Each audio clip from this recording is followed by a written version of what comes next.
Helicopter വാടകയ്ക്ക് കിട്ടുന്ന നാടാണത്. ഒരിക്കലൊരു മനുഷ്യൻ അവധിക്കാലം ചെലവഴിക്കുന്നതിന് വേണ്ടി ഹെലികോപ്റ്റർ വാടകയ്ക്കെടുത്തു. ഹെലികോപ്റ്റർ എത്തിയപ്പോൾ അയാളും അയാളുടെ ഭാര്യയും 6 മക്കളും കൂടി ഹെലികോപ്റ്ററിൽ കയറാൻ ചെന്നു. ഹെലികോപ്റ്ററിൻ്റെ പൈലറ്റ് പറഞ്ഞു, പരമാവധി 4 പേരെയേ കയറ്റാൻ സാധിക്കുകയുള്ളൂ.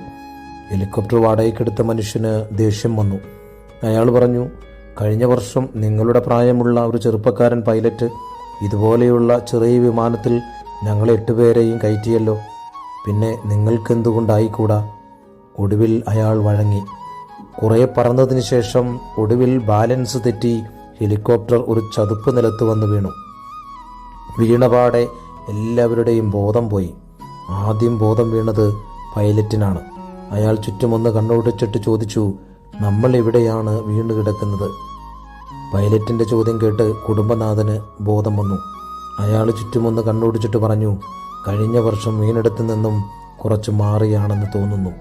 കഴിഞ്ഞ വർഷവും വീണു, ഈ വർഷവും വീണു, കുറച്ച് മാറിയാണെന്ന് മാത്രം. സുഭാഷിതങ്ങളുടെ പുസ്തകം 14-ാം അധ്യായം 16-ാം വാക്യം ഓർമ്മിക്കുന്നത് നല്ലതാണ്. വിവേകി ജാഗരൂകതയോടെ തിന്മയിൽ നിന്നും അകന്നു മാറുന്നു. ബോഷൻ വീണ്ടു വിചാരമില്ലാതെ എടുത്തു ചാടുന്നു.